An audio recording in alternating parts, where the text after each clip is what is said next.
Hello everyone, Nerd here. Today we'll be talking about the Starship roleplay series. Now, the one I'll be talking about, because there's more than one, is the HCR 146 Emissary.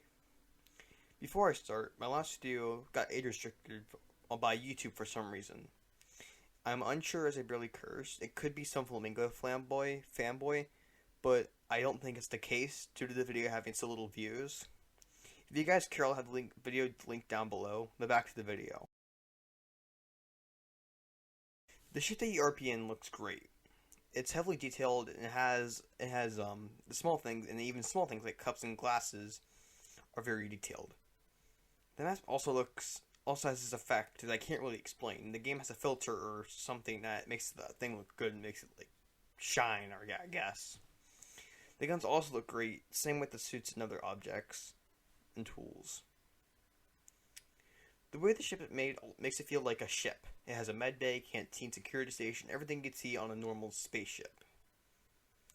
The game also has a role system that doesn't really do much besides give you items for a role, like medic, med kit, security stage, security officer, a taser, that sort of stuff. The name and bio is okay. You can look at a player's bio by clicking on top of the player.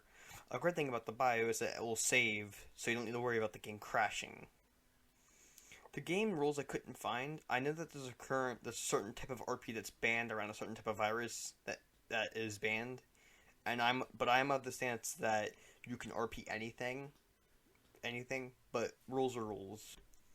Another great thing is the block system. The block system the game has in the crew tab.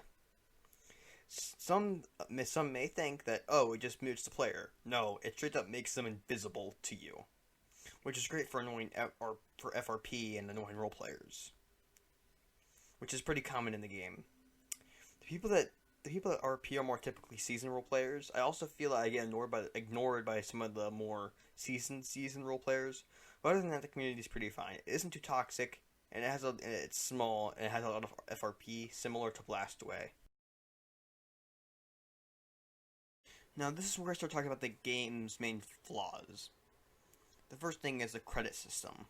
The credit system is the credits are used to buy stuff at the store. Pretty much game passes. As with most credit systems in games, there's no way to get the credits in-game. Instead, you have to buy them. I wouldn't have a problem with this if it didn't block nearly all the content in the game. There is a way. The only way to get guns is via the store. And on the topic of guns, the guns are very loud. I usually have my volume at 5, but when people start spamming their guns, I have to bring it down to 1. Another thing is rolls. You get a good amount of rolls, but the other half is blocked off. I know it's to keep FRP from hogging up spots, but it's so annoying, and the rolls are not cheap. Another thing with the problem is that it doesn't have a copy ID for system for hats, which is odd as almost every competent RP game has one. Although I'm not saying the game isn't competent, it clearly has some skill behind it. So should you play the game? That depends. Well, that depends if you have money or not.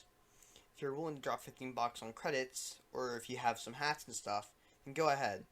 But if you're a newer RPer or a free-to-play RPer, then avoid this game because it's not going to be fun unless you're willing to drop money. This game has the basic for a good beginner RP game, but it does need to do some things before it can be a good beginner RP game. First thing is putting some free items like a few guns or some other small things. Another thing is adding a cosmetic ID copy-paste GUI, which would make it a lot easier to RP as what you want. So yeah, that's it. I might take a small break to try out other games, maybe a month or less. But yeah, I thank you for watching. Watch my flamingo video and see you guys later. Oh yeah, one more thing.